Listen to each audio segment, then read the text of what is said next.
Nobel Prize winners, I mean, some of the very early winners have been, of course, most of them have been real stalwarts, but some of these economists whom we have been studying for more than the profession has been studying them for last 5-6 decades have been the early stalwarts, including Samuelson, Hicks, Arrow, Solo, Leontief, etc. Many others, but these are the Friedman, of course.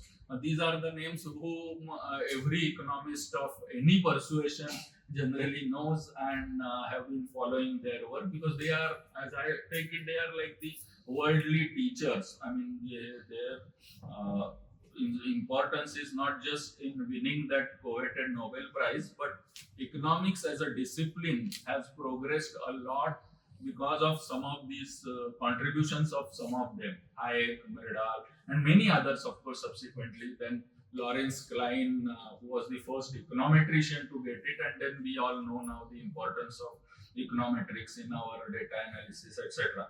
So these are some of the trends. And recently, of course, the awardees have been coming from various areas. Behavioral economics, institutional economics, on which I will talk a little later, and many other areas. In fact, in 2015, a very prominent modern day economist by the name Danny Roderick, who has been such a prolific writer and a very eminent economist, he had said in 2015 in a very engaging book. The book is titled Economics Rules. Very interesting book. He writes very lucidly. So I would urge some of the research scholars to specifically refer to this book, just in order to understand the way economics discipline has been moving and what kind of shape it is taking. It's almost a decade old now. Now, he had said in 2015 that three prominent areas in economics, he said in 2015, are randomized controlled trials, RCTs, for which Abhijit Banerjee and his wife Esther Duflo got the award. Then behavioral economics and institutional economics. He had predicted that in 2015, and within a decade, by 2024, all these three areas were fortunate to get at least one Nobel laureate in each. As I said, Abhijit Banerjee got for the randomized controlled trials. Thaler, who was famously known for his work on nudge, which became very famous, he got for behavioral economics. And of course, 2024, Acemoglu, Johnson, and Robinson got for institutions. So that was the prediction by one of our eminent economists, Danny Roderick, who's with the Harvard School of Government. So he had predicted that. Now, coming specifically to the 2024 Nobel Prize. The 2024 prize, the Nobel Committee's citation says that the award has been, the Nobel Prize for 2024 in economic sciences, they term it, has been awarded to Daron Acemoglu, Simon Johnson, and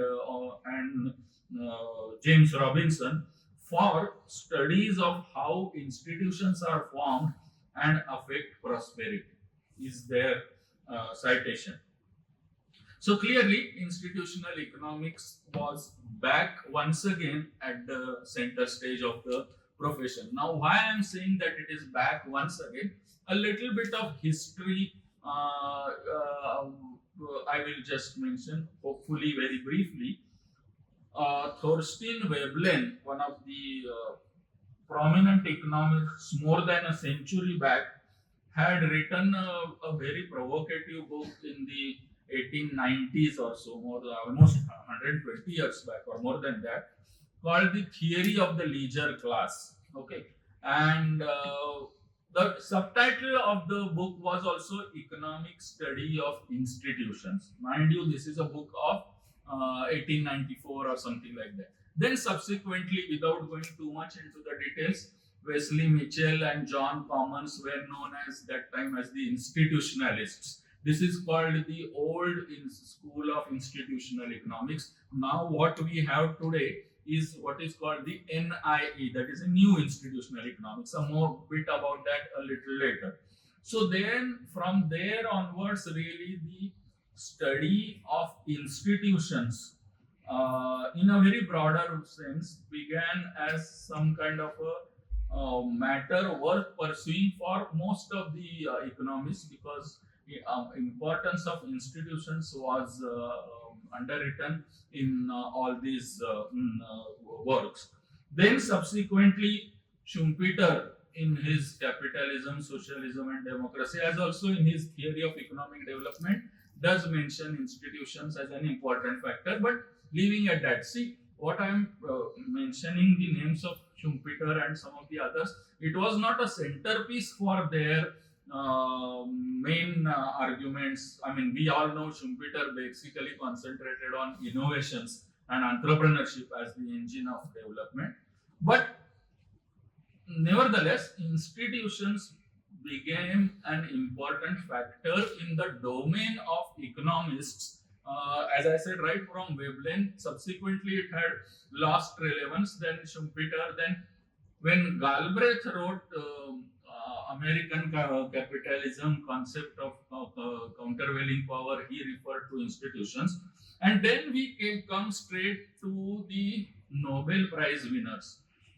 Hayek and Myrdal got joint Nobel Prize in 1974, and in the citation of that Nobel Prize, the committee also mentions their contribution, of course, to monetary theory, business cycles, etc., and but also to their work on institutions.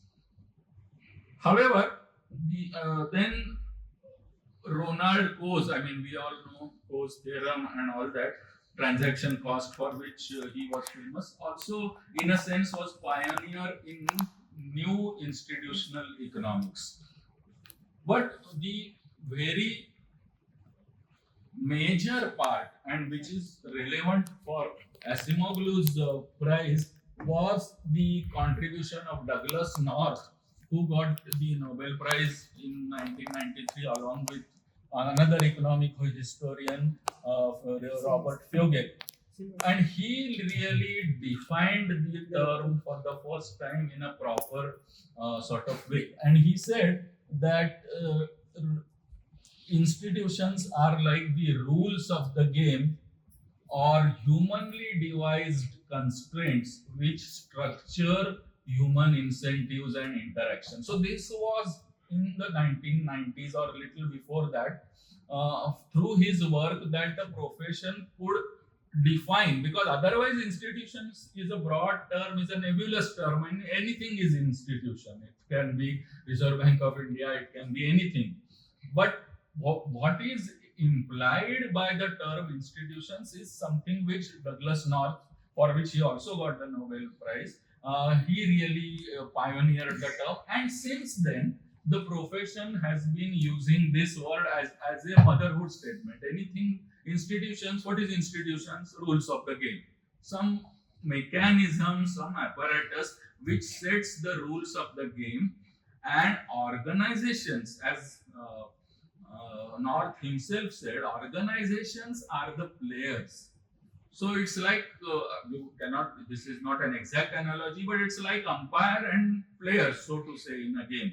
So institutions are the ones who set the rules, and organizations are the players, in his own words. So this is how basically the contribution of North enabled subsequently for the generation of lot of research on this area. North also briefly referred to political and economic institutions, and it is here wherein Acemoglu, Johnson and Robinson, I will just keep on saying AJR instead of pronouncing those three names again and again. So it's the, from there, picking up from the thread of Douglas North, AJR tried to further develop this paradigm of role of institutions in economic growth or economic development.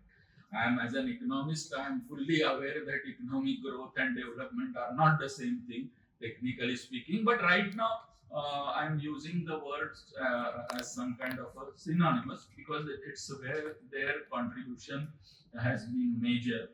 So these informal institutions that are there, there is in a homogeneous and heterogeneous societies, informal institutions create some kind of a negative outcomes like free rider problem in kind of heterogeneous societies. So basically developing countries where the societies are heterogeneous, there may be you have mentioned about the positive outcomes of the informal institutions, but there are negative outcomes of informal institutions. Like, for example, in the case of India itself, we have many negative informal institutions like bonded labor or child marriage, or all these are informal institutions, and where there is a negative outcome. And also, you rightly mentioned that extractive and inclusive institutions are there. But what they also dealt was settler mortality as an instrumental variable, because I think that they could not estimate the causal relationship with controlled experiments between settler colonies and non-settler colonies, and look at the differences between the growth, long-run growth.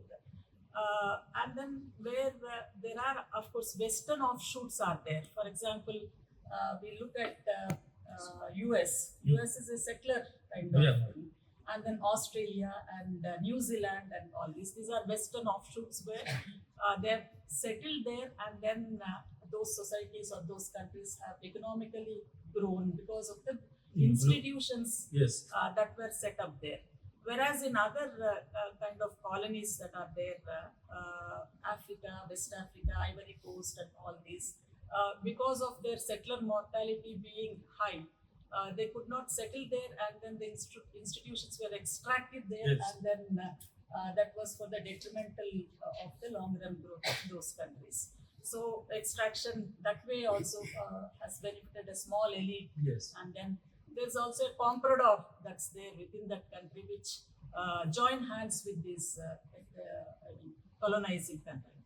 I think they also came up with some of this hypothesis, that is correlation between institutions and growth of economy, and then inclusive institutions. I think maybe there will be questions like, what are these inclusive institutions actually? What are the inclusive institutions which have caused growth? For example, judiciary, for example, property rights. So these are the institutions where they are functioning or where they are set up. They have contributed to the growth. Where they are not there, property rights, if it is not there, it's all like economic prosperity or economic growth. Enforcement of property rights also would be very problematic.